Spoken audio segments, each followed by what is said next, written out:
नमस्कार मैत्रिणींनो, आजच्या काळात खूप लोकांचा एकच प्रश्न असतो, पगार कमी आहे, मग बचत कशी करायची? महिन्याच्या शेवटी पगार येतो आणि काही दिवसातच संपून जातो. कधी घर खर्च, कधी बिल, कधी अचानक खर्च आणि शेवटी आपण विचार करतो आपल्याकडून बचत का होत नाही. पण खरं सांगायचं तर बचत पगारावर नाही, सवयीवर अवलंबून असते. आज मी तुम्हाला सांगणार आहे कमी पगार असतानाही मोठी बचत करणाऱ्या लोकांच्या 15 सवयी. जर तुम्ही या सवयी अंगीकारल्या तर थोड्या पगारातूनही मोठी आर्थिक सुरक्षितता तयार करू शकता. तर चला जाणून घ्या ह्या 15 सवयी. पहिली सवय, खर्च लिहून ठेवा. बहुतेक लोकांना हेच माहीत नसतं की त्यांचे पैसे नक्की कुठे खर्च होतात. दररोजचा छोटा खर्चही लिहून ठेवा, त्यामुळे अनावश्यक खर्च लगेच दिसून लागतो. दुसरी सवय, बजेट बनवा. महिन्याच्या सुरुवातीलाच घर खर्चाचं बजेट तयार करा. किती पैसे खर्चासाठी आणि किती पैसे बचतीसाठी ते आधी ठरवा. नंबर 3 सवय, आधी बचत मग खर्च.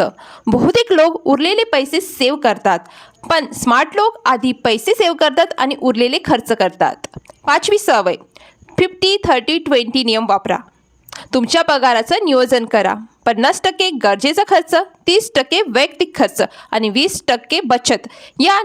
हा नियम आर्थिक शिस्त ठेवायला मदत करतो आणि याच्यावर मी एक डिटेल व्हिडिओ पण बनवला आहे माझ्या चॅनलवरती, ते जरूर चेक करा. आता जाणून घेऊया 5वी सवय, ते आहे अनावश्यक ऑनलाईन शॉपिंग टाळा. आजकाल ऑनलाईन ऑफर पाहून आपण गरज नसतानाही खरेदी करतो. खरेदी करण्यापूर्वी स्वतःला विचारा, ही वस्तू खरंच आवश्यक आहे का आपल्याला? नंबर 6, छोट्या खर्चावर नियंत्रण ठेवा. दररोजचा चहा, स्नॅक, ऑटो, छोट्या छोट्या गोष्टींमध्ये खूप पैसे जातात. हे खर्च कमी केले तर महिन्याला चांगली बचत होऊ शकते. सवय नंबर 7, अनावश्यक कर्ज टाळा. क्रेडिट कार्ड किंवा कर्ज तुमची आर्थिक परिस्थिती बिघडवू शकतात. शक्यतो असे कर्ज घेणं टाळा. सवय नंबर 8, इमर्जन्सी फंड तयार करा. जीवनात अचानक खर्च येऊ शकतो, म्हणून किमान 3 ते 6 महिन्याचा खर्च इतका फंड तयार ठेवा. नंबर 9, गुंतवणूक करा. बचत फक्त बँकेत ठेवू नका, थोडी थोडी गुंतवणूक सुरू करा, त्यामुळे तुमचे पैसे वाढायला लागतात.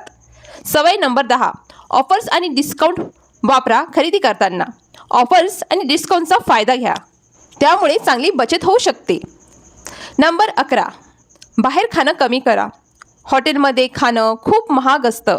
घरचं अन्न खाल्लं तर आरोग्य तर चांगलं राहतं, पण बचत पण होते. तर खास करून बाहेरचं खाणं कमी करा. सवय नंबर 12, सेकंड इन्कम तयार करा. आजच्या काळात एकाच पगारावर अवलंबून राहू नका. ऑनलाईन काम करा, फ्रीलान्सिंगचं काम करा किंवा आपला छोटासा व्यवसाय सुरू करा. नंबर 13, सवयी बदलायचा प्रयत्न करा. बचत म्हणजे फक्त पैसे बाजूला ठेवणे नाही, ती एक जीवनशैली आहे. नंबर 14, आर्थिक लक्ष्य ठेवा. तुमचं लक्ष्य काय आहे? घर घ्यायचं आहे, बिझनेस सुरू करायचा आहे. लक्ष्य असेल तर बचत करण्याची प्रेरणा वाढते. सवय नंबर 15, संयम ठेवा. बचत एका दिवसात होत नाही, थोडं थोडं करून मोठा फंड तयार होतो. मैत्रिणींनो, पगार मोठा असणं महत्त्वाचं नाही, पैशाचं व्यवस्थापन महत्त्वाचं आहे. जर तुम्ही आजपासून या 15 सवयी अंगीकारल्या तर कमी पगारातूनही मोठी आर्थिक सुरक्षितता तयार होऊ शकते. जर तुम्हाला अशाच पैसे बचत, ऑनलाईन कमाई आणि फायनान्स टिप्स शिकायचे असतील तर माझं चॅनल डिजिटल वुमन मराठीला जरूर सबस्क्राईब करा आणि व्हिडिओला शेअर आणि लाईक करायला विसरू नका. धन्यवाद.